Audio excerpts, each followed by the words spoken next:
Hello welcome back to your amazing channel Dhaval Rathod, જ્યાં તમને મળે છે ગુજરાતીમાં નીટ માટે એજ્યુકેશન, એ પણ એકદમ એક્યુરેટ. હવે આપણી ચાલી રહી છે રુદ્રાક્ષ સિરીઝ, અને આ રુદ્રાક્ષ સિરીઝમાં આજે હું લઈને આવ્યો છું એક વન શોટ વિડીયો. કયા ચેપ્ટરનું? આપણું ચેપ્ટર છે શ્વાસોચ્છ્વાસ અને વાયુનું વિનિમય. કયા સબ્જેક્ટમાં છે તમને બધાને ખબર છે ભાઈ, બાયોલોજી સબ્જેક્ટ છે. ઓકે, બાયોલોજીમાં બે પાર્ટ છે. એક તો છે ભાઈ ઝુઓલોજી, કયું છે? એક છે ઝુઓલોજી અને એક છે બોટોની. તો આ જે ચેપ્ટર છે શ્વાસોશ્વાસ અને વાયુનું વિનિમય, એ ઝુઓલોજીનું ચેપ્ટર છે. શાનું છે? ઝુઓલોજીનું. ચલો વન શોટમાં આપણે આ ચેપ્ટર બતાવીએ. સૌથી પહેલાં તો આપણે સમજીએ કે આ ચેપ્ટરમાં કહેવા શું માંગે છે. જો હવે આ જે નોટ્સ છે, આખા ચેપ્ટરની મેં મસ્ત નોટ્સ બનાવી છે. આ નોટ્સ તમને ક્યાં મળશે? આ નોટ્સ તમને મળશે આપણે ટેલિગ્રામ ચેનલ ઉપર. ક્યાં આગળ? ટેલિગ્રામ ચેનલ ઉપર, જેને જો લિંક નીચે આપી છે મેં, જો ના ઓપન થતી હોય તો તમે ડાયરેક્ટલી સર્ચ પણ કરી શકો છો, ધવલ રાઠોડ/YT. ઓકે, હવે સૌથી પહેલાં તો આપણને પ્રશ્ન થવો જોઈએ કે શ્વસન આપણે લોકો કરીએ છીએ શેના માટે? આપણે જે આ શ્વસન કરી રહ્યા છીએ એ શું કામ આપણે શ્વસન કરીએ છીએ? તો એનું કંઈક ને કંઈક કારણ તો હશે ને. કેમ ભગવાને આપણને એવા બનાવ્યા કે આપણે શ્વાસ અંદર લઈએ છીએ, શ્વાસ બહાર કાઢીએ છીએ? તો એના માટેના ઘણા બધા રીઝન છે. પહેલાં આપણે જો બેઝિક વસ્તુથી સ્ટાર્ટ કરીશું, બરાબર? માની લો તમે કે તમને કશું આવડતું નથી આ ચેપ્ટરમાં, તમે પહેલી વાર આ ચેપ્ટર જોઈ રહ્યા છો. કઈ વાર જોઈ રહ્યા છો? પહેલી વાર આ ચેપ્ટર જોઈ રહ્યા છો. હવે જો પ્રાણી સૃષ્ટિના પ્રાણીઓ કેમ શ્વસન કરે છે, પહેલાં આપણો પ્રશ્ન એ થાય. શ્વસનની મદદથી કે શ્વસનાંગોની મદદથી મુખ્ય વિચાર પ્રાણીઓને એ હોય છે કે તેઓ તેમના આસપાસના વાતાવરણમાંથી ઓક્સિજન ગ્રહણ કરે. હવે જો ઓક્સિજન ક્યાંથી ગ્રહણ થાય? જો કોઈ જલીય પ્રાણી હોય તો ઓક્સિજન ક્યાંથી લે? પાણીમાંથી લે.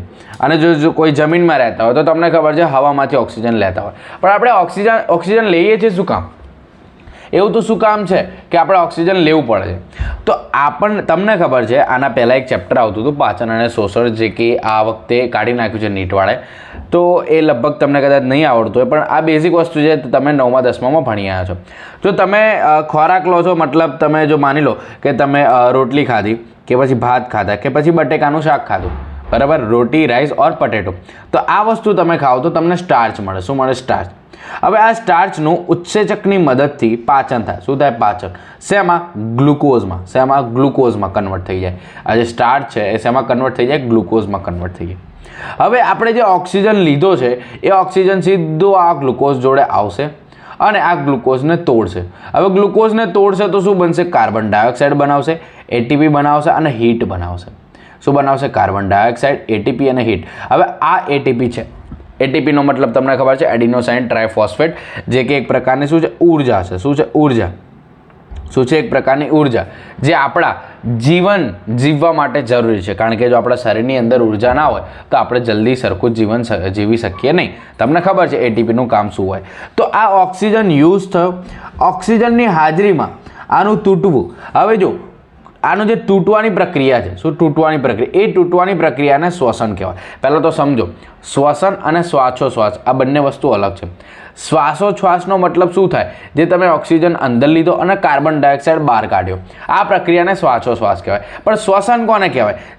જે તમે ખોરાક બનાવ્યો છે, મતલબ જે તમે ખોરાક ખાધો છે, એ ખોરાકનું તૂટવું. ઓક્સિજનની હાજરીમાં તૂટે તો જારક શ્વસન, અને ઓક્સિજનની ગેરહાજરીમાં તૂટે તો અજારક શ્વસન. તો જો અહીંયા ઓક્સિજનની હાજરી છે, હવે ઓક્સિજનની હાજરીમાં આ તૂટે છે કાર્બન ડાયોક્સાઇડ, એટીપી અને હીટમાં, તો આ જારક શ્વસન થઈ ગયું.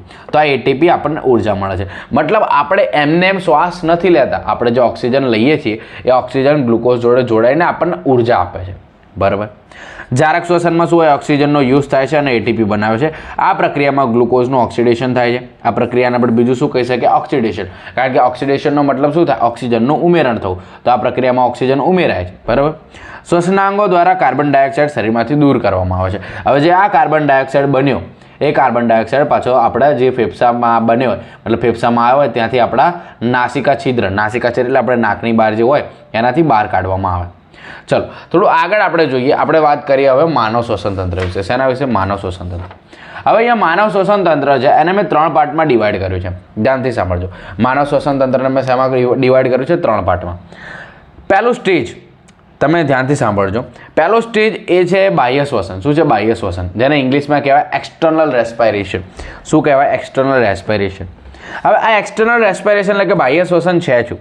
તો એ જો આપણે જે ઓક્સિજન લઈએ છીએ, આપણે ઓક્સિજન લઈએ છીએ અથવા જે કાર્બન ડાયોક્સાઇડ બહાર કાઢીએ છીએ, મતલબ આ શું થયું, આપણા વાતાવરણ અહીંયા શું છે વાતાવરણ, અને આપણા શું અહીંયા આગળ ફેફસા, વાતાવરણ અહીંથી ફેફસામાં જશે, અહીંયા આપણે ઓક્સિજન લીધો, આ ઓક્સિજન ક્યાં ગયો, આપણા ફેફસામાં ગયો, અને ફેફસામાં જે કાર્બન ડાયોક્સાઇડ હતો એ બહાર આવ્યો. મતલબ પર્યાવરણ એટલે કે વાતાવરણ અને ફેફસા વચ્ચેની જે ક્રિયા હોય એને કહેવાય બાહ્ય શ્વસન. શું કહેવાય? બાહ્ય શ્વસન. એમની વચ્ચે જે વાયુની આપલે થાય એને કહેવાય બાહ્ય શ્વસન, જેને આપણે શ્વાસોશ્વાસ પણ કહી શકીએ છીએ. કેમ? કારણ કે એની અંદર શ્વાસ એટલે આપણે જે ઓક્સિજન લઈએ એને શું કહેવાય? શ્વાસ કહેવાય. શ્વાસ દ્વારા આપણે ઓક્સિજન લીધો અને ઉચ્છ્વાસ દ્વારા શું કર્યો? કાર્બન ડાયોક્સાઇડ બહાર કાઢ્યો. તો પહેલું સ્ટેજ ખબર પડી ક્યાં આગળ? વાતાવરણથી આપણા ફેફસા તરફ. હવે ફેફસાથી આગળ જશે તો ફેફસાથી આગળ જાય બીજા સ્ટેજમાં થાય, એને કહેવાય અંતઃશ્વસન અથવા ઇન્ટરનલ રેસ્પિરેશન પણ તમે કહી શકો છો. શું થાય છે? અથવા એને વાયુનું વિનિમય પણ તમે કહી શકો છો. તે ફેફસામાં એટલે કે ફેફસાથી રુધિર વચ્ચે થાય. મતલબ આ આપણું ફેફસું હતું, હવે અહીંયા આગળથી આપણે જે ઓક્સિજન લીધો એ ઓક્સિજન ક્યાં ગયો હતો? આપણા ફેફસામાં ગયો હતો.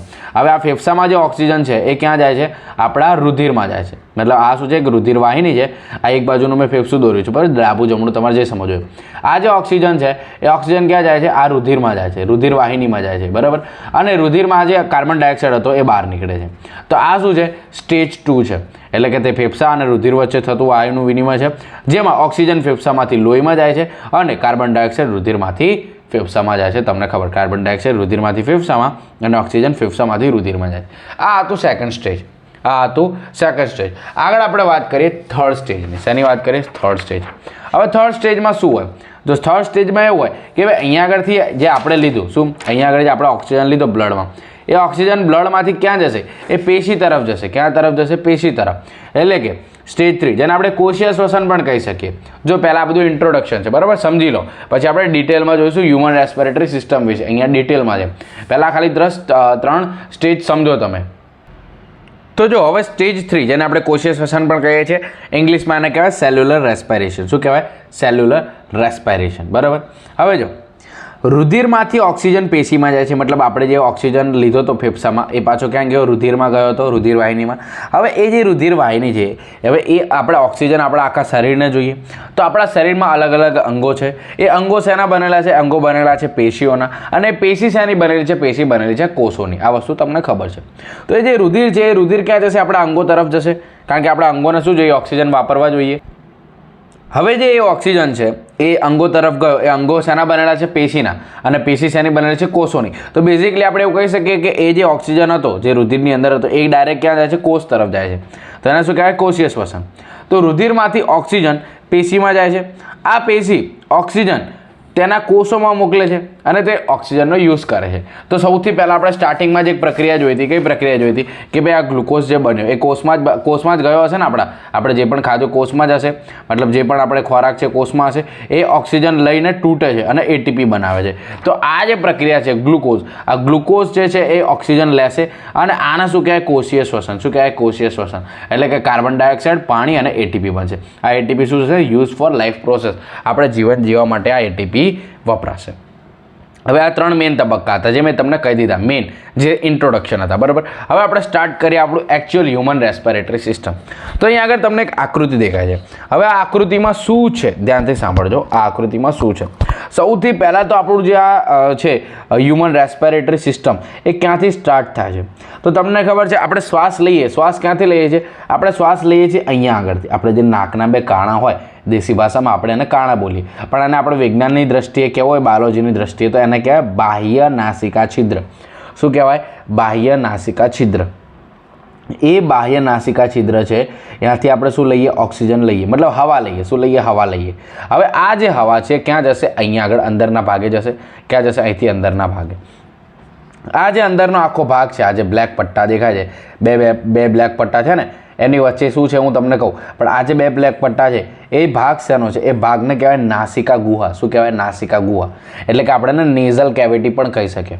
એના નીચે અહીંયા આપણું શું છે? મોઢું. તો અહીંયા મોઢા આગળ જે હોય એને આપણે શું કહી શકીએ? બક્કલ કેવિટી. શું કહી શકીએ? બક્કલ કેવિટી. એ તમને ખબર છે, બરાબર, જેને આપણે મુખ ગુહા તરીકે પણ ઓળખીએ છીએ. પણ એમાં આપણે જોવાનું નથી, કારણ કે આપણે અહીંયા આગળ આપણે શું ભણીએ છીએ? રેસ્પિરેટરી એટલે કે શ્વસન તંત્ર ભણીએ છીએ. તો જો અહીંયા આગળ શું છે? આ સૌથી પહેલાં તો બાહ્ય નાસિકા છિદ્ર હતું. શું હતું? બાહ્ય નાસિકા છિદ્ર, જ્યાંથી આપણે શું લીધી? હવા લીધી. હવે એ ક્યાં જશે? આટલા ભાગમાં જશે. આ ભાગને કહેવાય નાસિકા ગુહા. શું કહેવાય? નાસિકા ગુહા. હવે અહીંયા આગળ આપણે હવા લીધી, હવા અહીંયા ગઈ નાસિકા ગુહામાં. નાસિકા ગુહાના 3 ભાગ છે. કેટલા ભાગ છે? 3. તમને સૌથી પહેલાં અહીંયા આગળનો ભાગ દેખાય છે, આને કહેવાય અગ્રનાસિકા ગુહા. શું કહેવાય? અગ્રનાસિકા ગુહા. એના પછી આ જે ભાગ છે એને કહેવાય મધ્ય અને પશ્વનાસિકા ગુહા. શું કહેવાય? મધ્ય અને પશ્વનાસિકા ગુહા. મતલબ અહીંયા જે આપણે હવા લીધી, હવા અહીંયા આગળ જાય છે, પણ એની વચ્ચે આ મેં શું ડ્રો કર્યું છે, એની વચ્ચે આ શું છે એ પણ આપણે સમજવું પડે. તો આ જે છે પાતળું પાતળું અહીંયા આગળ મેં દોર્યું છે સર્પાકાર, એ શું છે? એક સર્પાકાર માર્ગ છે. આ સર્પાકાર માર્ગ શેનો બનેલો છે? આ બનેલો છે પક્ષમલ ગ્રંથિમય અધિચ્છદનો. શેનો બનેલો છે? પક્ષમલ ગ્રંથિમય અધિચ્છદનો.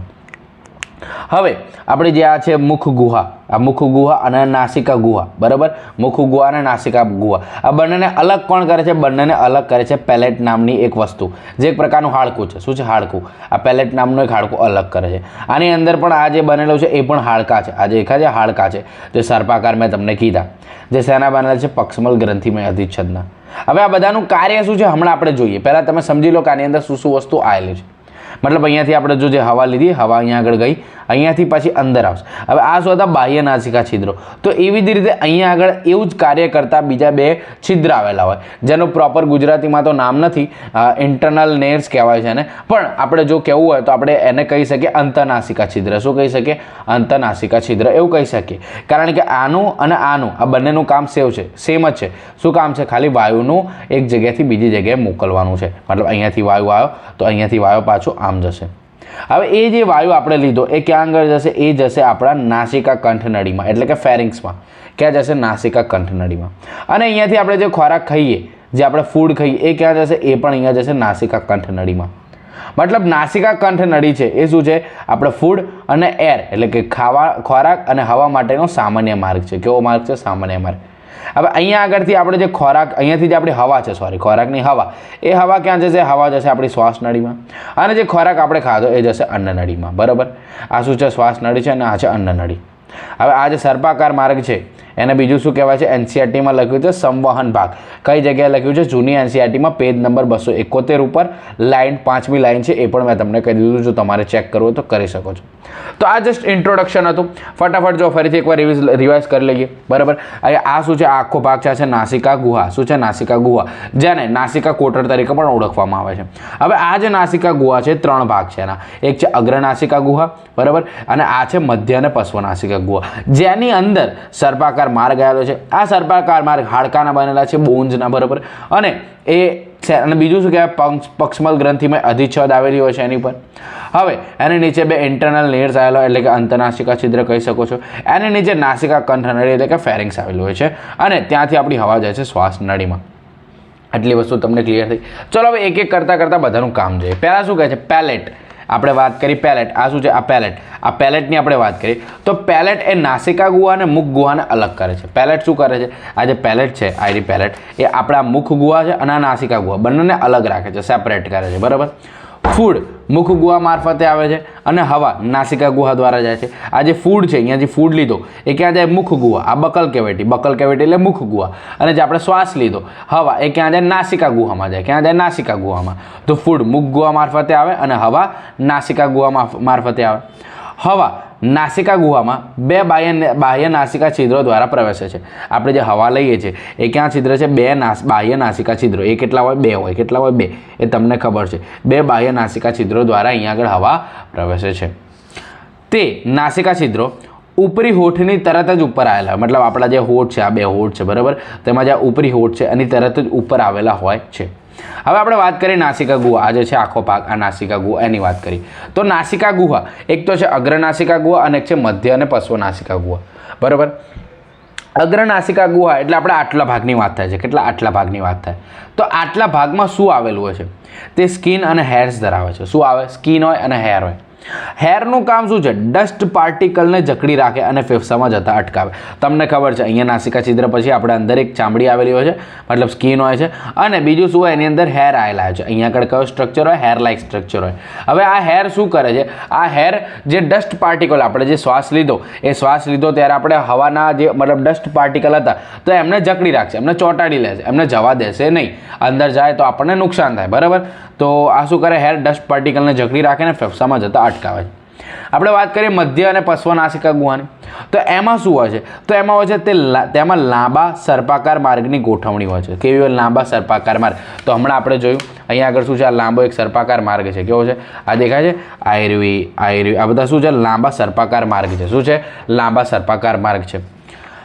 તે હાડકા એટલે કે બોન્સનું બનેલું હોય છે. તો મેં હમણાં જ તમને કીધું એ લાકડાની હાડકા, માય મિસ્ટેક, હાડકાના બનેલા હોય છે, બોનનું બનેલું હોય છે. તે હવાનું તાપમાન આપણી બોડીના તાપમાન જેટલું રાખવામાં મદદ કરે છે. Yes, this is most important. જે આજે મેં તમને કીધું હાડકા, એ શું કામ હોય છે? તો અહીંયા આગળ માની લો કે તમે કોઈ ઠંડા પ્રદેશમાં ગયા છો, તો ઠંડા પ્રદેશમાં હવા કેવી હોય? ઠંડી હોય, બરાબર. તો એ ઠંડી હવા હોય તો એ અહીંયા આગળ આપણે અંદર લઈએ, અહીંયાથી હવા આપણે અંદર લીધી અંદર. હવે એ હવા અહીંયા જશે, અહીંયાથી ક્યાં જશે? આપણા શ્વાસ નળી દ્વારા પછી આપણા ફેફસામાં જશે. પણ એ હવા તો બહુ ઠંડી હોય તો આપણને નુકસાન કરે, આપણને શરદી થઈ જાય, બરાબર. તો એના માટે આ જે ભાગ છે, આ જે સર્પાકાર માર્ગ છે, જે હાડકાનો બનેલો છે, જેની ઉપર પક્ષમલ ગ્રંથિમય અધિચ્છદ પેશી આવેલી છે, તો એ શું કામ કરે? એ ઠંડી હવાને ધીરે ધીરે ગરમ કરી નાખશે. શું કરશે? બહુ ગરમ નહીં કરે, માપની, જે આપણા બોડીનું ટેમ્પરેચર હોય એના જેટલું લાવી દેશે અને ગરમ કરી દેશે. જેથી શું થાય? આપણે એ ટેમ્પરેચર જોડે થોડા સરખી રીતે કમ્ફર્ટેબલ રહી શકીએ. ઓકે, તે શું કરે? હવાનું તાપમાન આપણી બોડીના તાપમાન જેટલું રાખવામાં મદદ કરે. હવે મધ્ય અને પશ્વનાસિકા ગુહા એ પક્ષમલ ગ્રંથિમય અધિચ્છદથી બનેલું છે. તો મેં તમને હમણાં જ કીધું શેનાથી બનેલું છે? પક્ષમલ ગ્રંથિમય અધિચ્છદથી બનેલું છે. ગ્રંથિમય, હવે આ જે પક્ષમલ ગ્રંથિમય અધિચ્છદનો મતલબ શું થાય? ગ્રંથિમયનો મતલબ શું થાય? આ જે અધિચ્છદ છે એ ગ્રંથિ અને એક પ્રકારની ગ્રંથિ જેવી રચના કરી નાખે. હવે ગ્રંથિ જેવી રચના કરી નાખે તો તમને ખબર, ગ્રંથિ શું કરે? સ્ત્રાવ કરવાનું કામ કરે છે. શું કરે છે? જે પણ ગ્રંથિ હોય, જેમ કે આપણે પિટ્યુટરી ગ્રંથિ છે, થાઇમસ છે, બરાબર, આ બધી ઘણી બધી ગ્રંથિ છે આપણી અંદર, જે આપણો એ ચેપ્ટર આવશે એમાં ડિટેલમાં જોઈશું. તો આ બધી ગ્રંથિ છે શું કરે? એક પ્રકારના સ્ત્રાવ કરવાનું કોશિશ કરે. શું કરે? સ્ત્રાવ કરાવે. હવે સ્ત્રાવ કેમ કરાવે? કારણ કે એમની જોડે એવા કંઈક પર્ટિક્યુલર સેલ હોય, કોષ હોય. શું હોય? કોષ. તો આ જે ગ્રંથિમયનો મતલબ છે, આ પક્ષમલ ગ્રંથિમય અધિચ્છદ, તો એ શું ધરાવે છે? એક ગોબલેટ નામના કોષ ધરાવે. કયા કોષ ધરાવે? ગોબલેટ કોષ. આ ગોબલેટ કોષ શું કરે? આ ગોબલેટ કોષ શ્લેષ્મ એટલે કે મ્યુકોસનો સ્ત્રાવ કરાવે છે. હવે તમને ખબર છે શિયાળામાં જે આપણા નાકમાંથી જે ચિકાસયુક્ત પ્રવાહી નીકળે છે, બરાબર, જેને શ્લેષ્મ કહેવાય. શું કહેવાય? શ્લેષ્મ. આ શ્લેષ્મનો સ્ત્રાવ કરાવે. તો એ અહીંયાથી સ્ત્રાવ થાય. આ જે છે ને આની પર પક્ષમલ ગ્રંથિમય અધિચ્છદ, અહીંયાથી શું થાય? સ્ત્રાવ થાય છે. શ્લેષ્મ એ બહારથી આવતી હવામાં બેક્ટેરિયાને અંદર જતા રોકે છે. હવે આ શ્લેષ્મ, આ જે શ્લેષ્મ છે એનું કામ શું છે? અહીંયા ધારો કે અહીંયા શ્લેષ્મ આવ્યું, બરાબર, શ્લેષ્મ બન્યું, તો એ શું કરશે? બહારથી આપણે હવા લીધી, એ હવામાં કોઈને કોઈ બેક્ટેરિયા હશે તો બેક્ટેરિયાને આપણા બોડીની અંદર જવા દેશે નહીં. મતલબ એક પ્રકારની આપણી રક્ષા કરે છે. શું કરે છે? એક પ્રકારની આપણી રક્ષા કરે છે. ઓકે, તો એટલે જ આપણને લોકો કહે છે કે ભાઈ આપણે શ્વાસ લઈએ એ નાકથી જ લેવો જોઈએ. અમુક લોકો મોઢેથી શ્વાસ લેવાનો ટ્રાય કરતા હોય છે, તો એ ના કરવું જોઈએ, કારણ કે આપણા માટે સારું નથી. એ ડાયરેક્ટ બેક્ટેરિયા આપણા શરીરની અંદર જાય છે. તો આ જે છે શ્લેષ્મ શું કરે છે? બેક્ટેરિયાને રોકી રાખે છે. લાંબો સર્પાકાર માર્ગની બાજુ બીજું કાર્ય શું છે? હવાને ભેજ પૂરો પાડે છે. તો હમણાં જ મેં તમને કીધું, તમે ઠંડી જગ્યાએ ગયા હોય, ક્યાં ગયા હોય? ઠંડી જગ્યાએ ગયા હોય, તો ઠંડી જગ્યાએ ગયા હોય તો એ ઠંડી જગ્યાએ ભેજ ના હોય, તો ભેજ ના હોય તો તમારું ગળું છે ને સૂકું સૂકું લાગે, એકદમ તમને એવું લાગે બહુ સૂકું થઈ ગયું, તમે શ્વાસ લેવામાં પ્રોબ્લેમ થાય. તો એટલા માટે આ શું કરે છે? આ ભેજ પણ પૂરું પાડે છે. ટોટલ 3 કાર્ય થાય. પહેલું ટેમ્પરેચર મેન્ટેન કરે, તાપમાન મેન્ટેન કરે. બીજું શ્લેષ્મ બનાવે. અને ત્રીજું શું કરે? ભેજ પૂરો પાડે. શું કરે? ભેજ પૂરો પાડે. ઓકે, આઈ હોપ તમને આટલી વસ્તુ ક્લિયર થઈ હશે. તો જો મારે નોર્મલ પાથવે લખવો હોય તો હું પાથવે એવો લખી શકું કે ભાઈ આપણે જે હવા હતી, હવા એ સૌથી પહેલાં ક્યાંય બાહ્ય નાસિકા છિદ્રો દ્વારા અંદર આવી, ક્યાંય બાહ્ય નાસિકા છિદ્રો દ્વારા અંદર આવી, પછી એ ક્યાં ગઈ? નાસિકા ગુહા અથવા એના નાસિકા કોટર, એ ક્યાં ગઈ? આ જે છે આ શું છે? આખું નાસિકા ગુહા અથવા નાસિકા કોટર, એની અંદર આપણી હવા ગઈ. હવે એ હવા ક્યાં ગઈ? અંતનાસિકા છિદ્ર એટલે કે ઇન્ટરનલ લેયર્સ. આ શું હતા? બંને અંતનાસિકા છિદ્ર. પહેલાં અહીંયાથી હવા આવી, બાહ્ય નાસિકા છિદ્રો, પછી ક્યાં ગઈ? પછી ગઈ નાસિકા ગુહામાં, પછી ક્યાં ગઈ? અહીંયાથી અંતનાસિકા છિદ્રમાં. હવે અંતનાસિકા છિદ્ર પછી ક્યાં ગઈ? નાસિકા કંઠનળીમાં. ક્યાં ગઈ? નાસિકા કંઠનળીમાં. ઓકે, તો આ એક પ્રકારનો શું થઈ ગયો? સામાન્ય માર્ગ થઈ ગયો. શું થઈ ગયો? સામાન્ય માર્ગ. નાસિકા કંઠનળી એ એર અને ફૂડ માટેનો સામાન્ય માર્ગ છે. સામાન્ય માર્ગ અથવા કોમન પેસેજ પણ તમે ઇંગ્લિશમાં એને કહી શકો. તો મેં તમને હમણાં જ કીધું કે આ જે છે ફૂડ અને એર માટેનું સામાન્ય માર્ગ છે. શું છે? સામાન્ય માર્ગ. ઓકે, હવે આપણે આગળ વાત કરીએ સ્વરપેટી, શ્વાસનળી અને અન્નનળી વિશે. તેના વિશે સ્વરપેટી, શ્વાસનળી અને અન્નનળી વિશે. તો જો આ છે આપણી શ્વાસનળી અને આ છે આપણી અન્નનળી. આપણે આ ચેપ્ટર એકદમ વન શોટમાં ફૂલ ક્લિયર જોશું, બરાબર? તો ધ્યાન આપજો. મસ્ત. હવે આ છે શ્વાસનળી અને આ છે અન્નનળી. હવે અન્નનળીની ઉપર એક આવેલું ગુલ્લેટ. આ ગુલ્લેટ શું છે? Opening of oesophagus. હવે ઇસોફેગસ શું છે? ઇસોફેગસ એટલે આપણી અન્નનળી. અન્નનળીને ઇંગ્લિશમાં શું કહેવાય? ઇસોફેગસ. ઓકે, તો આ જે અન્નનળીનું ઓપનિંગ હોય એને શું કહેવાય? ગુલ્લેટ કહેવાય. શું કહેવાય? ગુલ્લેટ. શ્વાસનળીની વાત કરીએ તો શ્વાસનળીની ઉપર એક આવી પેટી આવેલી હોય. શું આવી હોય? પેટી. એને કહેવાય સ્વર પેટી, જેને ઇંગ્લિશમાં આપણે લેરિંક્સ પણ કહી શકીએ છીએ. બરાબર. હવે એની ઉપર એક આવેલું હોય એપિગ્લો. હવે જો એના પહેલાં તમે આ સમજો, આનું ઓપનિંગ ગુલ્લેટ કહેવાય, આના ઓપનિંગને શું કહેવાય? ગ્લોટિસ કહેવાય. શું કહેવાય? ગ્લોટિસ એટલે કે શ્વાસ દ્વાર. અહીંયાથી શ્વાસ આવે, શ્વાસ આવવા માટેનો દ્વાર એટલે એને શું કહેવાય? શ્વાસ દ્વાર. એને શું કહેવાય? ગ્લોટિસ. હવે આ ગ્લોટિસ છે, આ ગ્લોટિસ એનો ઉપર એક બીજો દ્વાર હોય જે શું કરે? બંધ કરે શ્વાસ આવવાનું કે ના આવવાનું, એવું નિયમન કરે. એ હમણાં કહું તમને. તો આ છે શ્વાસ દ્વાર, જેને ગ્લોટિસ કહેવાય. એની ઉપરનો મતલબ એપી, તો ગ્લોટિસની ઉપર એટલે એને કહેવાય એપિગ્લોટિસ. શું કહેવાય? એપિગ્લોટિસ, જેને ગુજરાતીમાં કહેવાય ઘાટી ઢાંકણ. શું કહેવાય? ઘાટી ઢાંકણ. હવે ઘાટી ઢાંકણનું કામ શું છે પહેલાં સમજી લો. માની લો અહીંયાથી આપણે, મેં શું કીધું, આ બંને કોમન પાસ જ છે. બરાબર. તો અહીંયાથી એર પણ આવશે અને ફૂડ પણ આવશે. હવે આની ઉપર આવું એક હોય, શું હોય? માની લો કે આવું છે, એની ઉપર આ છે એપિગ્લોટિસ. છે એપિગ્લોટિસ. હવે અહીંયાથી ફૂડ આવે. શું આવ્યું? અહીંયાથી ફૂડ આવ્યું. તો એ ફૂડ તો આપણે શ્વસન નળીમાં જવા ના દેવાય. જો ફૂડ શ્વસન નળીમાં જતું રહે તો પ્રોબ્લેમ થાય. તો એટલા માટે ફૂડ જેવું અહીંયાથી આવે ત્યારે આ જે એપિગ્લોટિસ છે આની ઉપર ઢંકાઈ જાય, એગ્લોટિસ ઉપર, અને શ્વાસ નળીના જે શ્વાસ દ્વાર છે એને બંધ કરી દે. તો પછી જે ફૂડ છે, ફૂડ ક્યાં જશે? ફૂડ જશે અન્નનળીમાં. બરાબર. પછી માની લો કે આપણે શ્વાસ લેશું, તો શ્વાસ લેશું ત્યારે આ જે ગ્લોટિસ છે જે બંધ થયું છે એ પાછું ખુલી જશે. શું થઈ જશે? ખુલી જશે. અને જે શ્વાસ છે, શ્વાસ આપણે શ્વાસનળી દ્વારા લેશું. તો ગ્લોટિસનું, એપિગ્લોટિસનું કામ શું છે કે ભાઈ ખાલી હવાને જ જવા દે. આજે આપણે ફૂડ લીધો, ફૂડને શ્વાસનળીમાં જવા દે નહીં. ઓકે, આઈ હોપ તમને આટલી વસ્તુ ખબર પડી ગઈ હશે. ચલો હજી આપણે આગળ જોઈએ આના વિશે. જો આપણે જે શ્વાસનળીનો ઉપરનો ભાગ છે એને શું કહેવાય? મેં સ્વરપેટી કીધું, લેરિંક્સના નામે ઓળખાય. હવે સ્વરપેટી અથવા સ્વર તંત્ર પણ તમે કહી શકો, સ્વરયંત્ર પણ, જે કાસ્થિમય હોય છે. કેવું હોય? કાસ્થિમય. હવે જો અસ્થિ અને કાસ્થિમાં ફરક છે. અસ્થિ એટલે આપણા હાડકાં, અસ્થિ એટલે આપણા હાડકાં, પણ કાસ્થિ એટલે હાડકાં જેવું જ, પણ એની અંદર હાડકાં ના હોય. જેમ કે આપણે કાનની વાત કરીએ, આપણા કાન, પછી આપણું નાક, એની આપણે નાકના આગળનો ભાગના આપણે આવી રીતે હલાવીએ. બરાબર. કાન છે, આપણા કાન શેના બનેલા છે? કાન આપણા કાસ્થિના બનેલા છે. તમને એની અંદર હાડકું નથી, પણ તમને એવું લાગે હાડકાં જેવી કંઈક વસ્તુ છે. એ શું છે? કાસ્થિ છે. શું છે? કાસ્થિ. ગ્લોટિસ એટલે કે શ્વાસદ્વાર. કયું? આર્યું જે ઉપરનું હોય ગ્લોટિસ. હમણાં આપણે વાત કરી, જો તમને ફરીથી બતાવી દઉં. આ શું છે? આ છે આપણું ગ્લોટિસ. શું છે? ગ્લોટિસ. દેખાય છે? શ્વાસદ્વાર દેખાય છે? શ્વાસદ્વાર. ઓકે. હવે આ જે ગ્લોટિસ છે એ શ્વાસનળીનું ઓપનિંગ છે. ગ્લોટિસ શું છે? શ્વાસનળીનું ઓપનિંગ છે. હવે જો ઘણી જગ્યાએ એનસીઈઆરટીમાં એવું પણ લખ્યું છે, જેમ કે પાચનવાળું ચેપ્ટર હતું, એમાં ગ્લોટિસ એટલે શ્વાસનળીનું ઓપનિંગ નહીં, આ લેરિંક્સનું ઓપનિંગ અહીંયા બતાવતા હતા, પણ આ ચેપ્ટરમાં આવું બતાવે છે. બરાબર. તો આ ચેપ્ટર પ્રમાણે આપણે તમારે એ જ સમજવાનું, ગ્લોટિસ એટલે કે શ્વાસ દ્વાર એ કોનું? શ્વાસનળીનું ઓપનિંગ પાર્ટ છે. તો એ શ્વાસનળીનું છે. આ ઘાટી ઢાંકણ આ જે છે લેરિંક્સ, સ્વરપેટી, એનું નથી આ ચેપ્ટર પ્રમાણે. પણ ઓલા ચેપ્ટરમાં એવું લખતા હતા કે આ જે છે લેરિંક્સ, એનું ઓપનિંગ શું છે? ગ્લોટિસ છે. બરાબર. પણ આ ચેપ્ટર પ્રમાણે તમારે આ યાદ રાખવાનું છે કે ભાઈ શ્વાસ દ્વાર, જે શ્વાસનળી છે એનું જે ઓપનિંગ છે એને કહેવાય ગ્લોટિસ એટલે કે શ્વાસ દ્વાર. શું કહેવાય? શ્વાસ દ્વાર. જ્યારે આપણે ખોરાકનું ગ્રહણ કરીએ ત્યારે ઘાટી ઢાંકણ એટલે કે એપિગ્લોટિસ નીચે આવે છે. આજે આપણે ખોરાકનું ગ્રહણ કરીએ તો એપિગ્લોટિસ ક્યાં આવી જાય? નીચે આવી જાય. અને શું કરે છે? શ્વાસ દ્વારને બંધ કરે છે. એટલે કે ગ્લોટિસને બંધ, આ ગ્લોટિસ છે, આ ગ્લોટિસને બંધ કરી દે, આવી રીતે નીચે આવી જાય. બરાબર. જેથી શું થાય? જેથી ફૂડ જે છે એ શ્વાસનળીમાં જથ્થો અટકે અને તે અન્નનળીમાં ગુલ્લેટ દ્વારા પ્રવેશે. કોના દ્વારા? ગુલ્લેટ. ગુલ્લેટ શું છે? Opening of oesophagus. Okay, I hope તમને આટલી વસ્તુ ખબર પડી ગઈ હશે. હવે ચલો આપણે થોડું આગળ જોઈએ છે ડિટેલમાં. આપણી જોડે અહીંયા આગળ ફરીથી તમને આકૃતિ દેખાય છે. જો એક એક સ્ટેપ આગળ જઈએ. બરાબર. પહેલાં આપણે માથાની ઉપર આપણે જે પણ હતી બાહ્ય નાસિકા છિદ્રો, પછી નાસિકા ગુહા, એ બધા વિશે આપણે વાત કરી લીધી. બરાબર. હવે આપણે આગળ વાત કરીએ તો જો સ્ટેપ વાઇઝ જઈએ છીએ, પહેલાં આપણે ઉપરવાળી વાત કરી લીધી. હવે જો આ છે આપણી શ્વાસનળી. શું છે? શ્વાસનળી. આ શ્વાસનળીની ઉપર શું છે? સ્વરપેટી આવેલી છે. શું આવેલી છે? સ્વરપેટી એટલે કે લેરિંક્સ. બરાબર.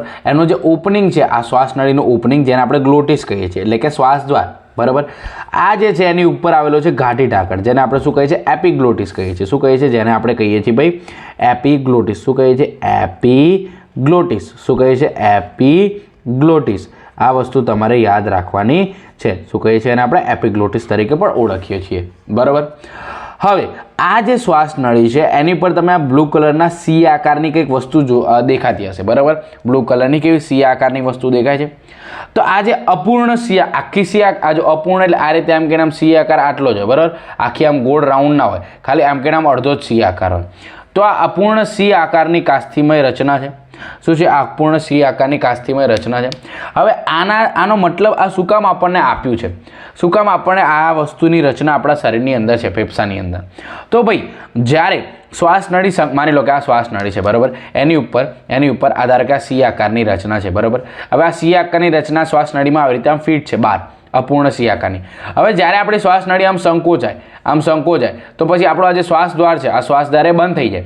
પછી અહીંયાથી આપણા શ્વાસ અંદર આપણે શ્વાસ ના લઈ શકીએ. ઓકે, તો એટલે આ જે છે, આ જે શ્વાસ નળી જે છે, આ શ્વાસ નળી અને આ જે છે આપણું સી આકારની કાસ્થિમય રચના, એ બંને જોડાયેલા હોય કે જેથી આ સંકોચવાનું કોશિશ કરે તો પણ સંકોચાઈ શકે નહીં. આ જે છે આ એને જકડી રાખે છે, આમ બહાર આમ જકડી રાખે છે, ખબર પડે? જેથી આપણો જે શ્વાસ દ્વાર છે ઓપન રહે અને આપણને શ્વાસ લેવામાં તકલીફ પડે નહીં. એટલા માટે આ અપૂર્ણ કાસ્થિમય રચના આવેલી હોય છે. હવે આપણી આ જે શ્વાસ નળી છે એ T5 એટલે આપણે જે થોરાસિક કેવિટી કહેવાય ને, મતલબ આપણા જે પાછળનું કરોડ સ્તંભ હોય એ કરોડ સ્તંભના અલગ અલગ અંદર પાર્ટ આવેલા હોય છે. તો એમાં T5 નામનું જે હોય થોરાસિક 5, ત્યાંથી આપણા શ્વાસ નળી વિભાજન પામે. શું કરે? વિભાજન પામે. શેમાં વિભાજન પામે? બે વાહિનીમાં. કઈ વાહિની? શ્વાસ વાહિની. કઈ શ્વાસ વાહિની? એક હોય પ્રાથમિક શ્વાસ વાહિનીમાં. શેમાં? પ્રાથમિક. બંને શેમાં વિભાજન પામે? આ બંનેને શું કહેવાય? પ્રાથમિક શ્વાસ વાહિની. શું કહેવાય? બંનેને પ્રાથમિક શ્વાસ વાહિની. આ છે આપણું ડાબું ફેફસું અને આ છે આપણું જમણું ફેફસું, બરાબર? આટલી વસ્તુ તમને ખબર છે. ચલો હવે આ ધીરે ધીરે જો ડિટેલમાં જઈએ. પહેલાં ઉપરવાળી બધી વાત આપણે કરી લીધી, બરાબર? મતલબ આની ઉપર જે પણ હતી બધી વાત કરી લીધી. પછી શ્વાસ નળીની વાત કરી, એના પછી આપણે ફેફસા. હવે આપણે ફેફસાની અંદર જઈએ. તો જો આ જે છે મેં હમણાં તમને કીધું કે આપણી જે આજે અંદર ગઈ આ શું જતી? પ્રાથમિક શ્વાસ વાહિની. હવે આ પ્રાથમિક શ્વાસ વાહિની પાછી અંદર જશે તો પાછી વિભાજન પામશે. શેમાં? દ્વિતીય શ્વાસ વાહિનીમાં. શેમાં? દ્વિતીય શ્વાસ વાહિનીમાં. હવે આ દ્વિતીય શ્વાસ વાહિની જે ફરીથી વિભાજન પામશે. શેમાં? તૃતીય શ્વાસ વાહિનીમાં. શેમાં? તૃતીય શ્વાસ વાહિની. આ જે તૃતીય શ્વાસ વાહિની છે એ છે શ્વાસ વાહિની પતી ગઈ. હવે શું? હવે ચાલુ થશે શ્વાસ વાહિકા. શું ચાલુ થશે? શ્વાસ વાહિકા. તો પહેલું આ જે તૃતીય શ્વાસ વાહિની જે છે એ વિભાજન પામે. શેમાં? પ્રારંભિક શ્વાસ વાહિકામાં.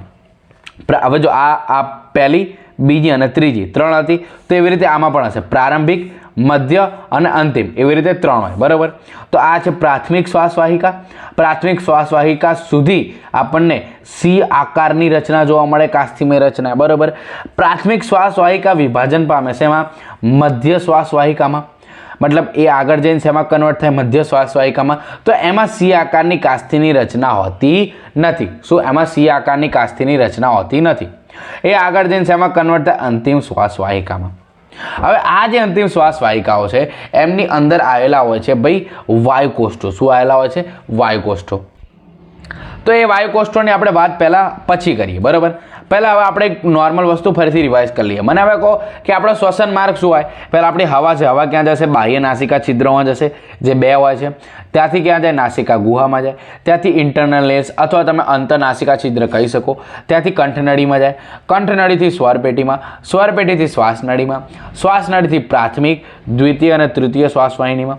ત્યાંથી ક્યાં જશે? પ્રાથમિક શ્વાસ વાહિકા, મધ્ય શ્વાસ વાહિકા અને છેલ્લે ક્યાં આવશે? અંતિમ શ્વાસ વાહિકા, બરાબર? અહીંયા શું હતી આપણે? પ્રાથમિકમાંથી દ્વિતીયક, બંને દ્વિતીયકમાંથી તૃતીયકમાંથી ક્યાં જશે? પ્રાથમિક શ્વાસ વાહિકામાં શ્વાસ જશે. અહીંથી જશે મધ્ય શ્વાસ વાહિકામાં અને અહીંથી જશે અંતિમ શ્વાસ વાહિકામાં. આ હતું આપણું ડાબું ફેફસું, બરાબર? ડાબા ફેફસું. આ જસ્ટ એક એક્ઝામ્પલ આપ્યું તમને.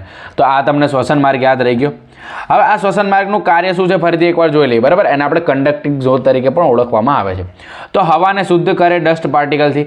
શેનાથી? Dust particle. એ કામ કોનું છે? એ કામ બધું આવે નાસિકા ગુહામાં. નાસિકા ગુહામાં યાદ કરો, ઓલું બોનવાળું હતું, હાડકાનું બનેલું, બરાબર? સર્પાકાર. હવે આગળ હવાના તાપમાનને બોડીના તાપમાન જેટલું આવે એ પણ કોનું કામ કરે છે? નાસિકા ગુહાનું કામ કરે છે. અને આ બાકીની જે શ્વાસ વાહિની છે એનું પણ એ કામ છે. હવાને ભેજ પૂરો પાડે. તો આ 3 મેઇન કામ હતા, એ આપણે જોયા, બરાબર? ચલો હવે આપણે આગળ વધીએ આપણા વાયુકોષ્ઠો વિશે. આની નીચે શું આવેલા હોય? વાયુકોષ્ઠો આવેલા. તો અહીંયા આગળ છે આપણી જોડે વાયુકોષ્ઠો. શું છે? વાયુકોષ્ઠો. હવે આપણે વાત કરીએ, આ જે છે એને કહેવાય રેસ્પિરેટરી ઝોન પણ કહેવામાં આવે છે. શું કહેવામાં આવે છે? Respiratory zone. ઓકે, હવે જો આપણે વાત કરીએ વાયુકોષ્ઠો, તો જો આ હતી આપણે પ્રાથમિક, આ દ્વિતીયક, તૃતીયક અને એમ કરતાં વિભાજન પામી. છેલ્લે આપણી જોડે આવે વાયુકોષ્ઠની કોથળી. શું આવે છે? વાયુકોષ્ઠની કોથળી. શેનું બનેલું હોય વાયુકોષ્ઠ? તો એ વાયુકોષ્ઠ નળી અને વાયુકોષ્ઠોનું બનેલું હોય. શેનું હોય? વાયુકોષ્ઠ નળી અને વાયુકોષ્ઠો. જો તમને યાદ ના રહે તો ચિંતા ના કરતા, આપણે જસ્ટ નોર્મલ વાયુકોષ્ઠ વિશે માહિતી મેળવવાની છે. હવે વાયુકોષ્ઠની કોથળી જેની અંદર ઘણા બધા વાયુકોષ્ઠો આવેલા હોય, બરાબર, જે એક પ્રકારના દ્રાક્ષના ઝુમખા જેવી રચના તૈયાર કરે છે આપણા ફેફસાની અંદર, બરાબર. અને આ જે વાયુકોષ્ઠ છે એનું કામ શું છે? વાયુના વિનિમયનું. કોની સાથે? રુધિર સાથે. હવે આ જે વાયુકોષ્ઠ છે એની આગળ અહીંયા આગળ શું આવેલું હોય? રુધિર વાહિની આવેલી હોય. માની લો કે આ રુધિર વાહિની છે. શું છે? આપણું ફેફસું છે, આ વાયુકોષ્ઠ છે, અને અહીંયા આગળ મેં દોર્યું રુધિર વાહિની. આપણું વાયુકોષ્ઠ છે. શું છે? વાયુકોષ્ઠ. અને અહીંયા છે રુધિર વાહિની. રુધિર વાહિનીમાં શું હોય? રુધિર હોય, બરાબર. હવે માની લો કે અહીંયાથી આપણે કાર્બન ડાયોક્સાઇડ વાળું રુધિર આવ્યું. કયું આવ્યું? કાર્બન ડાયોક્સાઇડ વાળું રુધિર આવ્યું. તો એ રુધિર અહીંયા આગળ આવ્યું. હવે અહીંયા આગળ આપણે શું લીધો? ઓક્સિજન લીધો. તો બહારથી આપણે શ્વસન દ્વારા શું કર્યો? ઓક્સિજન લીધો. હવે આ જે ઓક્સિજન છે એ ક્યાં જશે? એ જશે આપણા રુધિરમાં. ક્યાં જશે? આપણા રુધિરમાં. અને રુધિરમાંનો જે કાર્બન ડાયોક્સાઇડ હશે એ ક્યાં જશે? આપણા વાયુકોષ્ઠમાં. ક્યાં જશે? વાયુકોષ્ઠમાં. પછી અહીંયા જે કાર્બન ડાયોક્સાઇડ હોય એ આપણા શ્વસન દ્વારા મતલબ ઉચ્છ્વાસ દ્વારા બહાર નીકળી જાય છે. ઓકે, બેઝિક વસ્તુ ખબર પડી. તો આ વાયુકોષ્ઠનું કામ શું થઈ ગયું? વાયુનું વિનિમય, એટલે કે વાયુની આપ-લે કરવાનું. બીજું કંઈ ખાસ કામ હોતું નથી. હવે વાયુકોષ્ઠોના સ્ટ્રક્ચરની વાત કરીએ આપણે, તો જે આ વાયુકોષ્ઠો છે તમને અહીં આગળ બે વસ્તુ દેખાતી હશે. એક તો આવા મેં ચપટા લાલ આકારના કોષ દોર્યા છે, અને એક ચોરસ કોષ દોર્યા છે. તો આ જે છે ચપટા સરળ લાદીસમ અધિચ્છદ પેશીના કોષ છે. શું છે? સરળ લાદીસમ અધિચ્છદ પેશીના કોષ છે. હવે એ કયા પ્રકારના અને એને કયા પ્રકારના કોષ ધરાવે? ટાઈપ 1. ટાઈપ 1 કયા? ન્યુમોસાઇટ્સના. ન્યુમોસાઇટ્સનો ટાઈપ 1. હવે આ જે છે ચોરસ એ કહે છે સરળ ઘનાકાર છે. આ હતા સરળ લાદીસમ જે લાદી જેવી રચના બનાવે છે, અને આ છે સરળ ઘનાકાર જે ઘન આકાર જેવી રચના બનાવે છે. તો આ જે સરળ ઘનાકાર કોષો છે અને સરળ લાદીસમ કોષો છે, બરાબર, બંને ન્યુમોસાઇટ્સ ધરાવે. આ પણ ન્યુમોસાઇટ્સ, આ પણ ન્યુમોસાઇટ્સ. પણ ફરક શું? આ ટાઈપ 1 ન્યુમોસાઇટ્સ અને આ ટાઈપ 2 ન્યુમોસાઇટ્સ. ટાઈપ 1 ન્યુમોસાઇટ્સનું કામ શું છે? વાયુઓનું પ્રસરણ. મતલબ આ જે વાયુનું પ્રસરણ અહીંયા થાય છે, ઓક્સિજન આવે છે, કાર્બન ડાયોક્સાઇડ જાય છે, તો એ મેં ક્યાં આગળ બતાવ્યું છે? એ મેં અહીંયા સરળ લાદીસમમાં બતાવ્યું છે. પણ આ ઘનાકારનું કામ શું છે? તો તેઓ એક કેમિકલ ઉત્પન્ન કરે છે જેને સર્ફેક્ટન્ટ કેમિકલ કહે છે, જે તેમનું તણાવ ઓછું કરે છે અને પતન થવા અટકાવે છે. કોનું? વાયુકોષ્ઠનું. હવે આપણે શ્વાસ લીધો તો વાયુકોષ્ઠ કેવું થશે? ફૂલ છે. શ્વાસ બહાર કાઢીએ તો વાયુકોષ્ઠ હતું ને એવું થઈ જશે. પણ જો આપણે બહુ વધારે પડતો શ્વાસ લઈએ તો વાયુકોષ્ઠ આવી રીતે ખેંચાશે.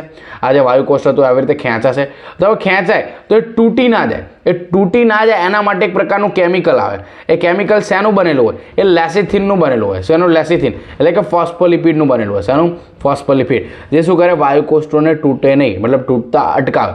હવે તૂટે કેમ? કારણ કે એમની વચ્ચે શું લાગે? એક તણાવ લાગે. શું લાગે? આ વાયુકોષ્ઠ હતો પણ એ ફૂલ્યો એટલે આવડું મોટું થયું. એમની વચ્ચે શું લાગે? તણાવ લાગે. તો આ તણાવ ઓછું કરે. શું કરે? તણાવ ઓછું કરે અને વાયુકોષોને તૂટતા અટકાવે. કોણ? આ જે ન્યુમોસાઇટ ટાઈપ 2 છે એ, બરાબર.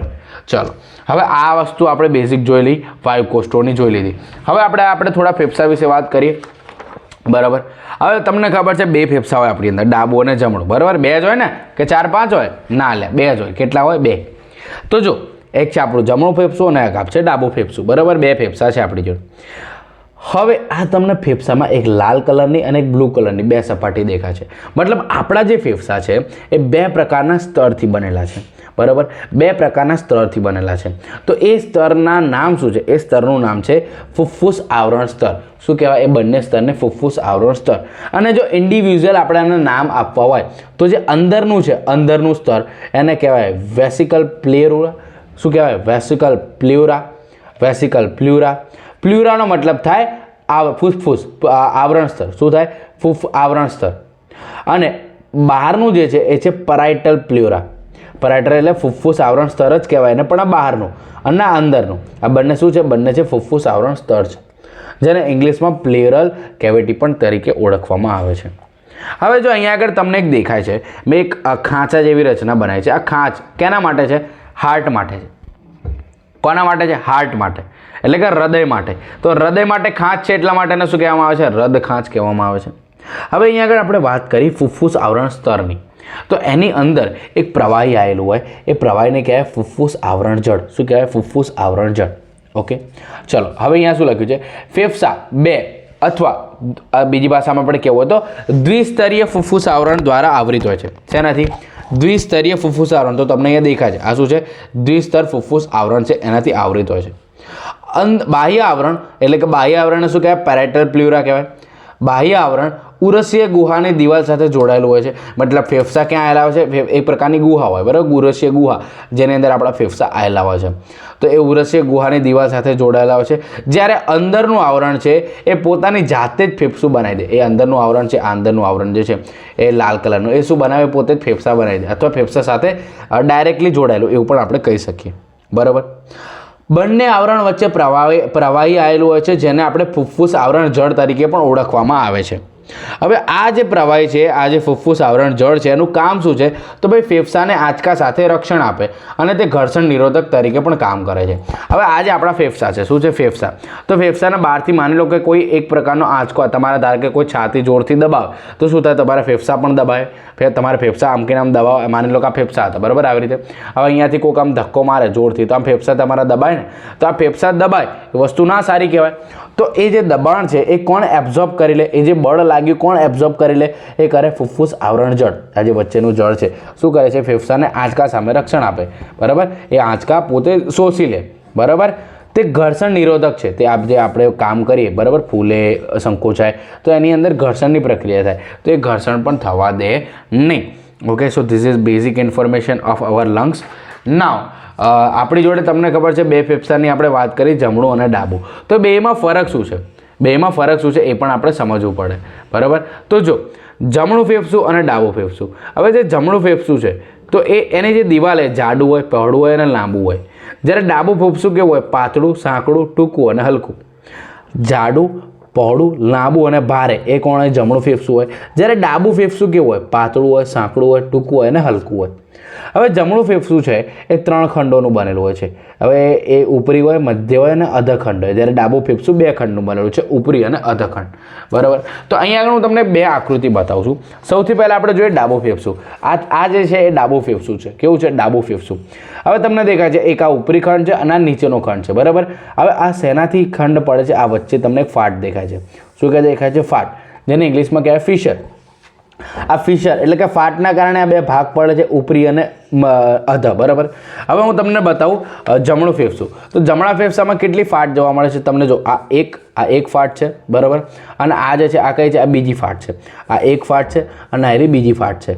તો આ એક ઉપરી, મધ્ય અને અધ, આ 3 ભાગ તમને દેખાય છે ફેફસાના. આ હતું જમણું અને આ હતું ડાબું. તો આ જે ફાટ પડે છે કોના કારણે પડે છે? આ ફિશર એટલે કે ફાટના કારણે પડે છે આ બંને ભાગ, બરાબર. તો જો અહીંયા મેં લખ્યું છે તેની અંદર 2 ફાટ આવેલા છે. કોની અંદર? જમણા ફેફસાની અંદર 2 ફાટ આવેલી હોય છે, અથવા એને ચિરાડ પણ કહેવાય બીજી ભાષામાં, અથવા ફિશર પણ તમે કહી શકો. તો એક આડી ફાટ હોય અને એક ત્રાંસી ફાટ. તો હમણાં જ આપણે જોયું, જો અહીંયા આગળ દેખાય છે આ એક તમને આડી ફાટ દેખાય છે અને આ દેખાય છે એક ત્રાંસી. આ ત્રાંસી આડી ફાટ અને આ ત્રાંસી ફાટ. આ આડી ફાટ અને આ ત્રાંસી ફાટ. ઓકે, જેના કારણે ફેફસું છે ઉપરી, મધ્ય અને અધખંડમાં વિભાજન પામે છે. શેમાં વિભાજન પામે છે? આ છે ઉપરી, આ શું છે? ઉપરી, બરાબર. આ છે મધ્ય અને આ છે અધ. દેખાય છે? ઉપરી, મધ્ય અને અધ 3 ખંડમાં વિભાજન પામ્યું. કયું? આપણું જમણું ફેફસું. જ્યારે આપણે ડાબા ફેફસાની વાત કરીએ તો વચ્ચે એક ત્રાંસી ફાટ ખાલી એક જ હોય. કઈ હોય? વચ્ચે એક જ હોય. તો અહીંયા આગળ ફરીથી હું તમને બતાવું. આ વચ્ચે તમને એક જ ફાટ દેખાય છે. દેખાય છે? આ એક ફાટ. આ એક ફાટના કારણે ઉપરી અને અધ, શેમાં? ઉપરી અને અધ બંને ખંડમાં વિભાજન પામે છે. આ કઈ હોય? ત્રાંસી ફાટ હોય. આ ફાટ કઈ રીતે બને છે? તો આ એક ડીપ ગ્રુવ બને. ડીપ ગ્રુવ એટલે ફિશર કહેવાય ને. અને એનાથી શું બને? એટલે કે માની લો કે એક આ ભાગ હોય, માની લો આ ચામડીનો એક ભાગ છે, બરાબર. હવે ચામડીનો ભાગ ધીરે ધીરે આવી રીતે નજીક આવીને આવી રીતે આવો થઈ જાય, આવો ભાગ થઈ જાય, બરાબર. તો આ શું બની ગઈ? આ જે વચ્ચે આ ભાગ બન્યો, આ ભાગને શું કહેવાય? ફિશર એટલે કે ફાટ કહેવાય, બરાબર. આનો મતલબ એવું નહીં કે તેને અલગ અલગ ખંડ છે, અલગ કરી શકીએ, ના, બધા જોડાયેલા જ હોય. ખાલી આવી રીતે એને શું કહેવાય? ડીપ ગ્રુવ બની જાય. ઓકે, આઈ હોપ તમને આટલી વસ્તુ ખબર પડી ગઈ હશે. હવે આપણે થોડા વાત કરીએ આગળ. આપણી જે શ્વસનની ક્રિયા છે એમાં કયા કયા સ્ટેપ્સ ઇન્વોલ્વ છે? આપણી જે શ્વસનની ક્રિયા છે એમાં કયા કયા સ્ટેપ્સ ઇન્વોલ્વ છે એ આપણે જોઈ લઈએ. તો શ્વાસોશ્વાસ અથવા એને બીજી ભાષામાં કહેવાય પલ્મોનરી વેન્ટિલેશન, જેમાં ઓક્સિજન જે છે એ વાતાવરણીય ઓક્સિજન એટલે કે વાતાવરણીય હવા આપણે કહી શકીએ એ અંદર આવે છે અને કાર્બન ડાયોક્સાઇડ બહાર જાય છે. તો આપણે ભાઈ પહેલાં આ વસ્તુ નોર્મલ વસ્તુ છે, તમને ખબર છે કે ભાઈ આપણે શ્વાસ દ્વારા ઓક્સિજન અંદર લઈએ છીએ અને કાર્બન ડાયોક્સાઇડ બહાર કાઢીએ છીએ. તો વાયુકોષ્ઠ પટલમાં ઓક્સિજન અને કાર્બન ડાયોક્સાઇડનું પ્રસરણ થાય. શું થાય? ઓક્સિજન અને કાર્બન ડાયોક્સાઇડનું પ્રસરણ થાય. હવે વાયુકોષ્ઠ પટલ એ આપણા વાયુકોષ છે, તો આને શું કહેવાય? વાયુકોષ્ઠ પટલ કહેવાય. એમાં ઓક્સિજન અને કાર્બન ડાયોક્સાઇડનું પ્રસરણ થાય. શું થાય? પ્રસરણ. એ પ્રસરણ કઈ રીતે થાય એ આપણે ડિટેલમાં આગળ જોઈશું. હવે લોહી એટલે કે રુધિર દ્વારા વાયુનું વહન થાય. પહેલાં શું હતું? આપણે ઓક્સિજન અંદર લીધો. શું લીધો? ઓક્સિજન ફેફસાની અંદર લીધો. ફેફસાની અંદર વાયુકોષ્ઠ હતો. વાયુકોષ્ઠ ઓક્સિજન અને કાર્બન ડાયોક્સાઇડનું પ્રસરણ કરાવે અને આની નીચે રુધિર વાહિની છે. તો રુધિર વાહિની શું કરશે? આ વાયુને એક જગ્યાએથી બીજી જગ્યાએ લઈ જશે. બરાબર? એટલે કે રુધિર છે એ રુધિર દ્વારા વાયુનું વહન થાય છે. રુધિર અને પેશી વચ્ચે વાયુનું પ્રસરણ થશે. રુધિર અને પેશી વચ્ચે શું થાય? વાયુનું પ્રસરણ થાય. એટલે કે પેશીના કોષો વચ્ચે. બરાબર? અને એને શું કહેવાય? આપણે કોષીય શ્વસન કહેવાય, જે આગળ આપણે જોયું. ઓક્સિજન એ પેશીના કોષો દ્વારા વાતાવરણમાં આવે છે. ઓક્સિજન શું કરે? પેશીના કોષો દ્વારા વાતાવરણમાં આવે છે અને પરિણામે તે કાર્બન ડાયોક્સાઇડ ઉત્પન્ન કરે છે. માય મિસ્ટેક, વાતાવરણમાં નહીં, વાપરવામાં. બરાબર? શબ્દ બોલવામાં મિસ્ટેક થઈ ગઈ. ઓક્સિજન એ પેશીના કોષો દ્વારા વાપરવામાં આવે, જેને આપણે શું કહીએ? કેટાબોલિક રિએક્શન પણ કહી શકીએ. અથવા જે આપણે ગ્લુકોઝવાળું કર્યું હતું ને, ગ્લુકોઝને તોડ્યું હતું. શું કર્યું હતું? ગ્લુકોઝને તોડ્યું હતું અને શું બનાવ્યું હતું? આપણે એક બનાવ્યું હતું કાર્બન ડાયોક્સાઇડ, એક બનાવ્યું હતું એટીપી અને એક બનાવી હતી ઉર્જા. જો આની વાત થાય છે, દેખાય છે? આ હતું ગ્લુકોઝ, અને આપણે જારક શોષણ કરાયું, ઓક્સિજન યુઝ થયો. બરાબર? આ પેશીની અંદર, પેશીના જે કોષ છે એની અંદર આ પ્રક્રિયા થાય છે. બરાબર? અને એનાથી જે કાર્બન ડાયોક્સાઇડ ઉત્પન્ન થયો, આ જે કાર્બન ડાયોક્સાઇડ ઉત્પન્ન થયો એ કાર્બન ડાયોક્સાઇડને આપણે બહાર નીકાળવામાં આવે છે. હવે આપણે એક પ્રક્રિયા ભણીએ, એનું નામ છે શ્વાસોશ્વાસ. આપણે શ્વસનની વાત થોડી ઘણી કરી. શ્વાસોશ્વાસ શું છે? તો ભાઈ ફિઝિક્સમાં તમને ખબર છે, આપણા બોયલનો નિયમ આપણે ભણેલા હતા. બરાબર? કેમેસ્ટ્રીમાં આપણે બોયલનો નિયમ ભણ્યા હતા. તો બોયલનો નિયમ શું કહે છે કે ભાઈ પ્રેશર જેટલું વધારે હશે એટલું કદ ઓછું હશે. એટલે કે પ્રેશર જેટલું વધારે હશે એટલું કદ ઓછું હશે. તો માની લો, અહીંયા મેં 3 કિસ્સા લીધા છે. એક આ શું છે? આપણા ફેફસા છે. આ શું છે? આપણા ફેફસા છે. માની લો આ આપણું ફેફસું છે. હવે વાતાવરણમાં તમને ખબર છે દબાણ કેટલું હોય? 760 mmHg આટલું દબાણ હોય છે. બરાબર? આપણા ફેફસા અને વાતાવરણમાં જો 760 બંનેમાં સમાન દબાણ છે. કેવું છે? બંનેમાં સમાન દબાણ છે. તો પ્રસરણ થશે જ નહીં. અહીંયા આગળ શ્વાસોશ્વાસની ક્રિયા થશે જ નહીં. પ્રસરણ શું છે? ચલો સમજીએ. જો અહીંયા આગળ હું શું કહું છું? બહાર 760 mmHg આપણે શું છે? વાતાવરણમાં દબાણ છે. અંદર કેટલું છે? 758. મતલબ અંદર ઓછું છે, બહાર વધારે છે. મતલબ બહારની હવા અંદર ફેફસા તરફ આવશે. મતલબ આપણે શું કરશું? એક પ્રકારનું શ્વાસ લેશું. શું લેશું? શ્વાસ લેશું. આ 760 શું છે? ઇન્ટ્રાપલ્મોનરી વોલ્યુમ, એટલે કે અંદરનું ફેફસાનું દબાણ, અંદરનું ફેફસાનું કદ અથવા દબાણ, તમારે જે કહેવું. તો બહાર 760 mmHg હતું, અંદર છે 758. મતલબ અંદર ઓછું છે, તો બહારથી હવા અંદર આવશે. મતલબ આને આપણે V1 કહીએ અને આને V કહીએ, તો V1 V કરતાં મોટું છે. તો ત્યારે શું થાય છે? વાયુઓ અંદર આવે છે, ગેસ અંદર આવે છે. તો અંદર એટલે અંદર આવે, કમના અંદર આપણે શ્વાસ લઈએ ત્યારે. તો એ પ્રક્રિયાનો શું કહેવાય? શ્વાસ કહેવાય. એનાથી ઉલટું માની લો કે અહીંયા આગળ આપણું જે છે આ શું થઈ ગયું? અહીંયા આગળ આપણે દબાણ વધી ગયું અથવા કદ વધી ગયું. અહીંયા 762 છે, જ્યારે બહાર શું છે? 760 જ છે. તો આ વધી ગયું, તો વધારે જગ્યાએથી ઓછી જગ્યાએ, તમને ખબર પ્રસરણનો મતલબ શું થાય?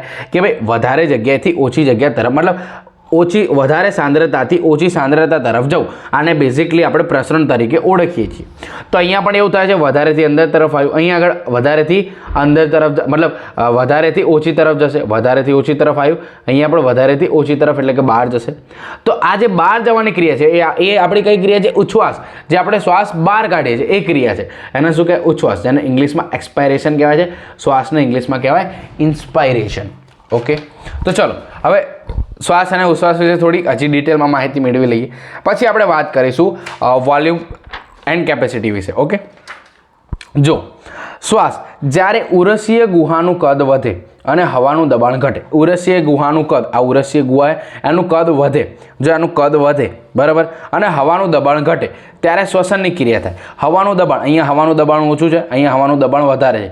હવે દબાણ ઓછું છે તો કદ એનું વધારે હશે. બરાબર? દબાણ ઓછું છે, દબાણ ઓછું હોય તો એનું કદ, દબાણ ઓછું હોય તો એનું કદ વધારે હોય. મતલબ આનું કદ વધારે છે પણ દબાણ ઓછું છે, તો ત્યારે શું થશે? શ્વસનની ક્રિયા થશે. મતલબ અહીંયાથી વાયુ અંદર આવશે. જ્યારે ઉરોદર પટલના સ્નાયુઓ સંકોચન પામે છે ત્યારે ઉરોદર પટલ નીચેની તરફ ધકેલાય છે. મતલબ માની લો, મતલબ હું શું કહું છું, આપણે જે ફેફસા છે, આ ફેફસા આપણે શ્વાસ લીધો એટલે ફેફસા ફૂલ છે. આ ફેફસા પહેલાં નોર્મલ છે, બરાબર. નોર્મલમાં આમ હતા, શ્વાસ લીધો મતલબ ફેફસા ફૂલ, આ ફેફસા હતા. હવે ફેફસા ફૂલ્યા એટલે આ ધક્કો મારશે નીચે ઉરોદર પટલને, અને ઉરોદર પટલ કેવું થઈ જશે આપણું, આમ સીધું થઈ જશે. આ છે આમ ખુલે એટલે ઉરોદર પટલ સીધું. પછી આપણા ફેફસામાંથી હવા નીકળી જશે એટલે ફેફસા પાછા સંકોચાશે એટલે ઉરોદર પટલ પાછું હતું ને એવું આ રીતે આવી જશે, બરાબર. તો અહીંયા આગળ શું કહું છું હું, ધ્યાનથી સાંભળજો. જ્યારે ઉરોદર પટલના સ્નાયુઓ સંકોચાય છે ત્યારે ઉરોદર પટલ નીચે તરફ, આ સ્નાયુઓ હતા, હવે સ્નાયુ સંકોચાય એટલે ઉરોદર પટલ આમ સીધું થઈ ગયું, બરાબર. તેના પરિણામે ઉરસીય ગુહાનું કદ વધી ગયું. એના પરિણામે શું થઈ ગયું, આ તમને પહેલી ભાષામાં પહેલી લાઈનમાં ના ખબર પડી હોય તો અહીંથી ખબર પડશે. આ શું થયું, પહેલાં આમ સીધું થઈ ગયું એટલે આખી ઉરસીય ગુહા હતી, આખી ઉરસીય ગુહા છે. આ હતું તો આ નોર્મલ હતું, બરાબર. પણ આમ સીધું થઈ ગયું મતલબ અહીંયા જો આવું સીધું થઈ જાય તો અહીં વધારાનું કદ આવી જાય, એક જગ્યા ખાલી રહી જાય. તો કદ વધે તો દબાણ શું થઈ જાય, ઘટે. હવે દબાણ ઘટી જાય અંદરની તરફ, જો અંદરની તરફ દબાણ ઘટી જાય તો બહારની હવા અંદર આવશે, તો એ બહારની હવા અંદર આવશે. તેના પરિણામે શું થાય, ઉરસીય ગુહાનું કદ વધે અને ફેફસામાં હવાનું આંશિક દબાણ ઘટે. શું થાય, હવાનું આંશિક દબાણ ઘટે. તેના પરિણામે વાતાવરણની હવા બાહ્ય નાસિકા છિદ્રો દ્વારા જ્યાં સુધી બહારનું અને અંદરનું આ જે દબાણ છે એક સરખું ના થાય ત્યાં સુધી ફેફસામાં આવે. મતલબ આ 758 હતું, અહીંયાથી હવા અંદર આવી, તો જો અહીંયા આગળ 760 ના થાય ત્યાં સુધી હવા અંદર આવે. જ્યારે અહીંયા 760 થઈ જાય ત્યારે પછી હવા અંદર આવશે નહીં. હવે ઉચ્છ્વાસમાં શું થાય, જ્યારે અહીંયા જો આ પછી અહીંયા વાંચીએ, જ્યારે ઉરોદર પટલના સ્નાયુઓ શિથિલ થાય, પહેલાં સંકોચન હતા, હવે શિથિલ થશે એટલે આવા થઈ જશે પાછા આ થઈ જશે. મતલબ પહેલાં કદ વધ્યું હતું, હવે શું થઈ જશે, પાછું કદ ઘટી જશે. શું થઈ જશે, કદ ઘટી જશે. હવે કદ ઘટશે તો પ્રેશર વધશે. હવે અંદર પ્રેશર વધી જાય તો અંદરની હવા ક્યાં જાય, બહાર. તો એ પ્રક્રિયાને શું કહેવાય, ઉચ્છ્વાસ કહેવાય. જો જ્યારે ઉરોદર પટલના સ્નાયુઓ શિથિલ થાય, પહેલાં આવા હતા સંકોચન પામેલા, હવે શિથિલ થઈ ગયા ત્યારે ઉરોદર પટલ ક્યાં જશે, ઉપર તરફ ધકેલાશે, આવી રીતે ઉપર તરફ ધકેલાશે. તેના કારણે ઉરસીય ગુહાનું કદ શું થઈ જશે, ઘટી જશે. અને એના પરિણામે ફેફસા દબાશે અને દબાણ વધશે. શું છે, ફેફસા દબાશે અને દબાણ વધશે. એના કારણે આ દબાણ નીચે ફેફસાની હવા વાતાવરણમાં ધકેલાશે. શેમાં ધકેલાશે, વાતાવરણમાં, બરાબર. તો આ એકદમ ઇઝી વસ્તુ હતી શ્વાસ અને ઉચ્છ્વાસમાં. આઈ હોપ તમને ખબર પડી ગઈ હશે, બરાબર. હવે આગળ આપણી પાસે આવે છે વોલ્યુમ એન્ડ કેપેસિટી. શું આવે છે, વોલ્યુમ એન્ડ કેપેસિટી, બરાબર. આપણે મોસ્ટ ઓફ આમ જોવા જઈએ તો 50% ચેપ્ટર આપણું કવર કરી લીધું છે ખાલી આપણા 46 મિનિટની અંદર જ તે, બરાબર. હવે આ વોલ્યુમ એન્ડ કેપેસિટી શું છે, ધ્યાનથી સાંભળજો. વોલ્યુમ અને કેપેસિટીનો મતલબ એ થાય કે નોર્મલ બ્રીથ જે આપણે લઈએ એ કેટલી લઈએ, 12 થી 16 ટાઈમ પર મિનિટ. મતલબ 1 મિનિટમાં આપણે 12 થી 16 વખત આપણે શ્વાસ લઈએ અને શ્વાસ કાઢીએ. મતલબ જો તમે 12 વખત શ્વાસ લીધો તો 12 વખત શ્વાસ કાઢશો, 13 વખત શ્વાસ લીધો તો 13 વખત શ્વાસ કાઢશો, બરાબર. તો એ પ્રકારનું એ શું કહેવાય, બ્રીથ કહેવાય. હવે એક બ્રીથ એટલે શું કહેવાય, તમે શ્વાસ લો અને શ્વાસ બહાર કાઢો, એટલે કે શ્વાસ અને ઉચ્છ્વાસ, એક શ્વાસ અને એક ઉચ્છ્વાસ, એને શું કહેવાય, એક બ્રીથ કહેવાય. શું કહેવાય, એક બ્રીથ. તો એવી કેટલી થાય, 12 થી 16 વખત થાય 1 મિનિટમાં. હવે અહીંયા આગળ આપણે છે વોલ્યુમ અને કેપેસિટી, એટલે કે કદ અને ક્ષમતા. એના વિશે આપણે વાત કરવાના છે, બરાબર. તો આ જે કદ અને ક્ષમતા, ક્ષમતા તો ન માપી શકાય, આપણે માપી શું શકાય, કદ માપી શકાય. તો એ કદ માપવા માટે એક પ્રકારનું સાધન હોય જેને કહેવાય સ્પાયરોમીટર. શું કહેવાય, સ્પાયરોમીટર. એક પ્રકારનું મશીન છે જે વોલ્યુમ એટલે કે કદ માપવા માટે વપરાય છે. હવે આ ચેપ્ટરમાં આપણે 4 પ્રકારના કદ જોવાના છે. કયા પ્રકારના, 4 પ્રકારના કદ અને 5 પ્રકારની કેપેસિટી જોશું. હવે ચોથો પ્રકાર અહીંયા મેં લખ્યો નથી પણ હું લખી નાખું છું, એ છે RV એટલે કે રેસિડ્યુઅલ વોલ્યુમ. એક જ મિનિટ, શું છે, રેસિડ્યુઅલ વોલ્યુમ. અન્ડરસ્ટેન્ડ. હવે જો કયા 4 પ્રકારના છે.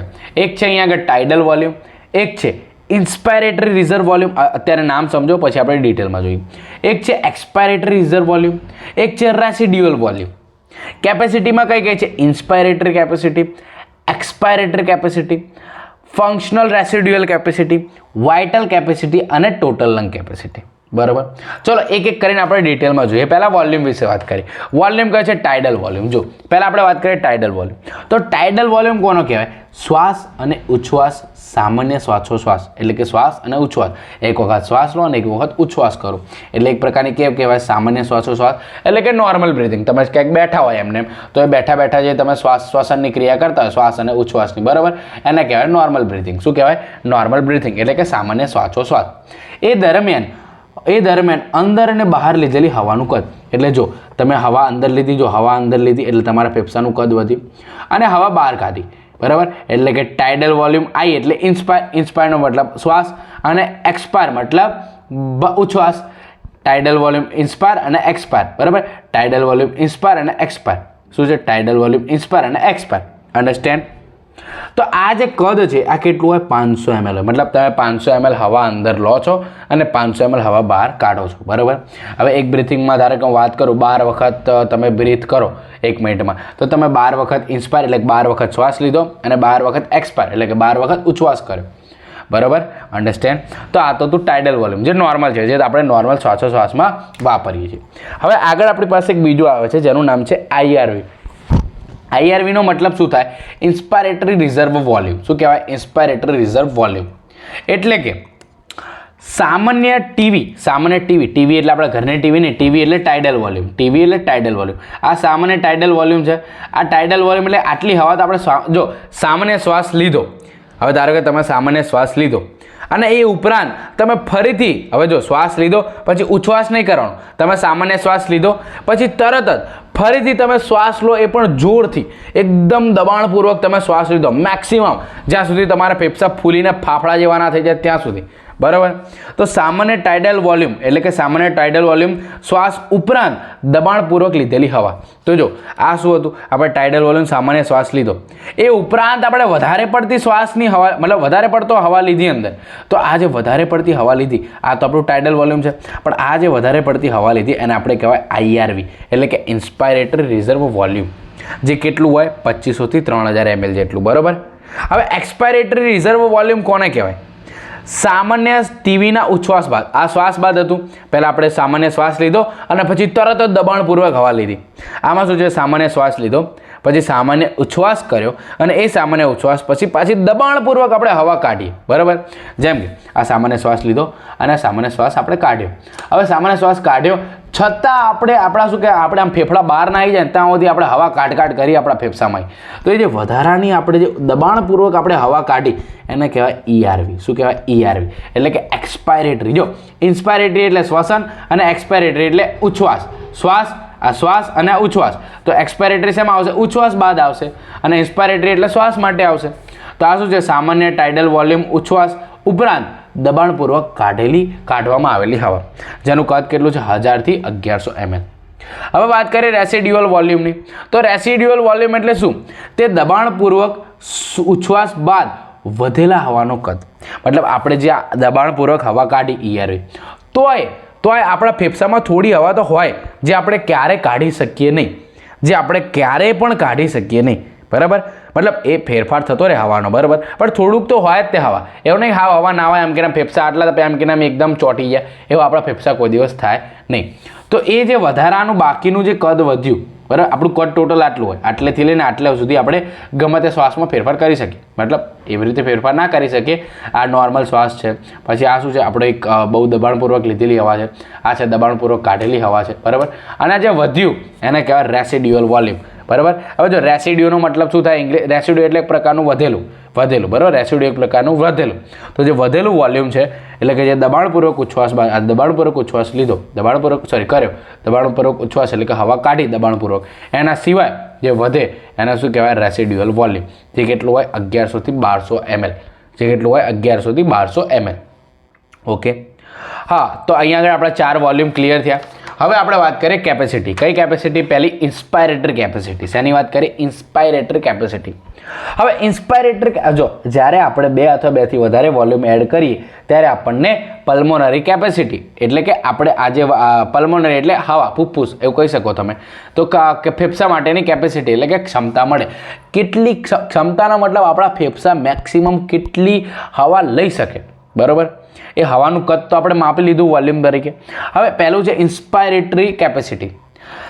તે વ્યક્તિએ સામાન્ય ઉચ્છ્વાસ બાદ દાખલ કરેલું હવાનું કુલ કદ, મતલબ જો પહેલા શ્વાસ લીધો પછી કાઢ્યો એટલે એક પ્રકારનો ઉચ્છ્વાસ કર્યો. હવે આ સામાન્ય ઉચ્છ્વાસ બાદ એને મેક્સિમમ કેટલી હવા અંદર લીધી. જો પહેલાં સામાન્ય હવા તો લેશે જ તે, અને દબાણપૂર્વક હવા પણ લઈ શકે મેક્સિમમ જ્યાં સુધી લઈ શકે ત્યાં સુધી. તો આ સામાન્ય જે આપણે શ્વાસ મતલબ સામાન્ય કોઈ વ્યક્તિએ એક ઉચ્છ્વાસ બાદ જેટલી પણ હવા એ હવા મતલબ મેક્સિમમ આપણે કેટલી હવા લઈ શકીએ આપણી અંદર, તો એ આપણે લઈ શકીએ આટલી ટીવી પ્લસ આઈઆરવી જેટલી. એને શું કહેવાય? ઇન્સ્પાયરેટર કેપેસિટી. મતલબ ઇન્સ્પાયરેટર કેપેસિટી બરાબર શું થાય? ટીવી પ્લસ આઈઆરવી બરાબર. અને એ કેટલી છે? 3000 થી 3500 ml. કેટલી? 3000 થી 3500 ml બરાબર. હવે આપણે વાત કરીએ એક્સપાયરેટરી કેપેસિટી. મતલબ આપણા જે ફેફસા છે મેક્સિમમ કેટલી હવા બહાર કાઢી શકે. આ શું હતું? કેટલી હવા અંદર લઈ શકે. આ હતું કેટલી હવા બહાર કાઢી શકે. મેક્સિમમ કેટલી હવા બહાર કાઢી શકે. ઓકે, તો કેટલી હવા બહાર કાઢી શકે? તો ભાઈ જો એના માટે આપણે એવું કહી શકીએ કે ભાઈ આપણે જો નોર્મલ ઉચ્છ્વાસ કર્યો અને તોય દબાણપૂર્વક આપણી અંદર શાણ હતું એટલી બધી હવા આપણે કાઢી નાખી, એવું આપણે કહી શકીએ દેશી લેંગ્વેજમાં. તો એ ટીવી અને જેટલી વધારાની આપણે દબાણપૂર્વક હવા કાઢી એને આપણે ઈઆરવી તરીકે ઓળખીએ છીએ. તો એ બંનેનો જ્યારે આપણે સરવાળો કરીએ ત્યારે આપણને મળે ઈસી એટલે કે એક્સપાયરેટરી કેપેસિટી. જે કોનો સરવાળો છે? ટીવી પ્લસ ઈઆરવીનો. કોનો? ટીવી પ્લસ ઈઆરવીનો, જે લગભગ 1500 થી 1600 ml જેટલું હોય છે. ઓકે, આગળ આપણે વાત કરીએ. આપણી પાસે આવે છે functional residual capacity. Functional residual capacity તે સામાન્ય ઉચ્છ્વાસ બાદ ફેફસામાં રહેલી હવાનું કદ છે. હવે સામાન્ય ઉચ્છ્વાસ આપણે આટલો કર્યો ટીવી એટલે શું કહેવાય? Tidal volume. જે આપણે સામાન્ય ઉચ્છ્વાસ કર્યું બરાબર, આ રહ્યું છે શ્વસન માટે અને જે નીચે આવે છે એ છે ઉચ્છ્વાસ બાદ. તો સામાન્ય ઉચ્છ્વાસ બાદ આપણા ફેફસામાં કેટલી હવા વધી? એક તો જો ઈઆરવી જેટલી તો વધશે જ તે, અને આરવી જેટલી પણ વધશે. તો આને શું કહેવાય? Functional residual capacity. એટલે કે હજી પણ આપણે જો કાઢવી હોય હવા તો કેટલી કાઢી શકીએ? આટલી હવા હજી મેક્સિમમ આપણે કાઢી શકીએ. તો આપણે કહી શકીએ ઈઆરવી પ્લસ આરવી બરાબર એફઆરસી, જે કેટલી હોય? 2100 થી 2500 ml જેટલી હોય છે. આગળ આપણી પાસે છે વાઇટલ કેપેસિટી. શું છે? Vital capacity. હવે વાઇટલ કેપેસિટી છે શું? તો કોઈ વ્યક્તિ મેક્સિમમ એર ઉચ્છ્વાસ એટલે કે મેક્સિમમ કેટલું આપણે કાઢી શકીએ હવા. તો મેક્સિમમ તમને ખબર છે મેક્સિમમ કેટલી હવા આપણે કાઢી શકીએ? હમણાં આપણે જોયું હતું. તો પહેલાં ટાઇડલ વોલ્યુમ પ્લસ ઈઆરવી એટલે આપણે મેક્સિમમ હવા કાઢી શકીએ બરાબર. એટલે શું કહેતા હતા આપણે? એક્સપાયરેટરી કેપેસિટી કહેતા હતા. શું કહેતા હતા? એક્સપાયરેટરી કરતા હતા. એક્સપાયરેટરી કેપેસિટી મતલબ ટીવી પ્લસ ઈઆરવી મેક્સિમમ આટલી આપણે હવા કાઢી શકીએ બરાબર. એના પછી એટલી હવા કાઢી, એના પછી આપણે જેટલી પણ હવા અંદર લઈએ બરાબર, એનો આપણે સરવાળો કરીએ તો એને આપણને મળે વાઇટલ કેપેસિટી. એ કોના બરાબર થાય? ઈઆરવી, ટીવી અને આઈઆરવી બરાબર. એટલે મતલબ એનો સરવાળો કરી દઈએ એના બરાબર. અને લગભગ 4000 થી 4600 ml જેટલી હોય બરાબર.